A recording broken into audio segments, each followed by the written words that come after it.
I would love to share something that has really taken me quite some time to truly, fully understand. And it has to do with the saying that change is the only constant. And don't get me wrong, I get where that is coming from. But this has put me in a situation where I was encouraging my personality to completely change the whole time, which is a good thing. I left room for it to grow into whatever it needs to be in that moment, and knowing and trusting that that's in my favor. But something that I have always wondered was, why at the same time does it feel like I am unchanged? If I share a story about my past or a story about where I was 4 or 5 years old, why does it feel like there's a part of me that is still exactly the same as when I was that young? And when I started getting into spiritual practices and specifically non-duality teachings, they always speak about how you are unchanged, you are unmoved, and I never really acknowledged, and I could never understand what that really means.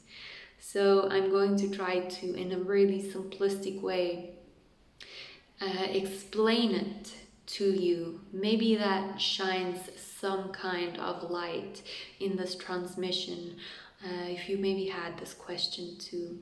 So the unchanging observer can detect change.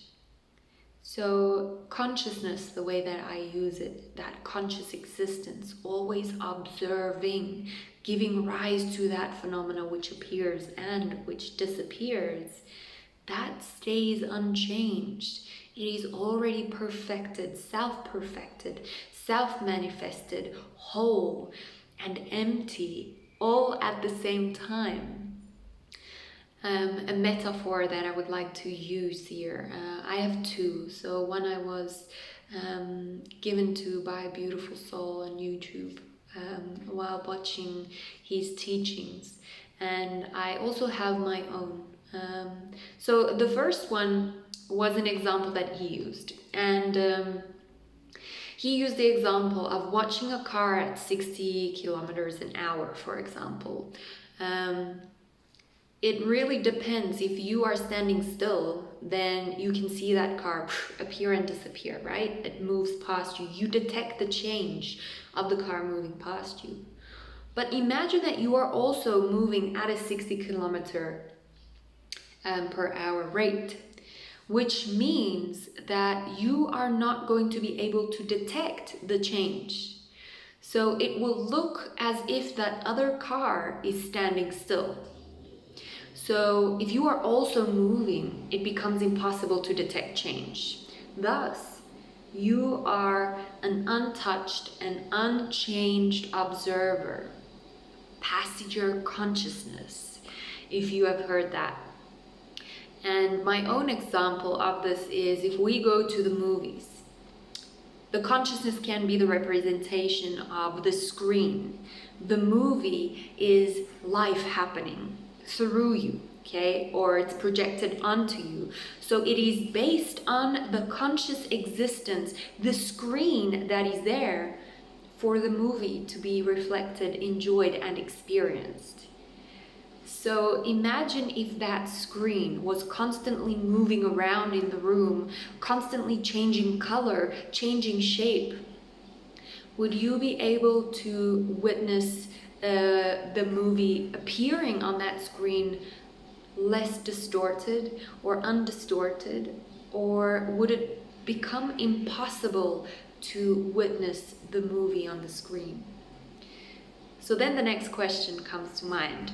How or why do we feel that emotions and phenomena seem to stain this consciousness? Please notice that I'm using the word seem. And I've come to notice that there's 3 major reasons why we limit ourselves from feeling something completely.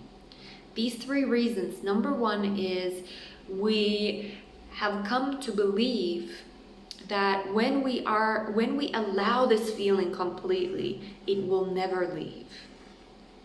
So I can assure you, the amount of mood swings that you have gone through, even in one single day, disproves that. So self-verify that for yourself. It could potentially be, yes, that there is a state of depression which lasts for a few months, even a few years. I acknowledge that, and I have deep, deep, sincere empathy with you because I've been through the same things.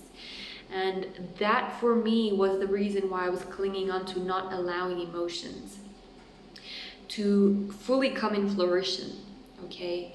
But to also tell you guys and give you some insight around when I started suppressing all of my emotions and not feeling those emotions, I was actually dragging them out.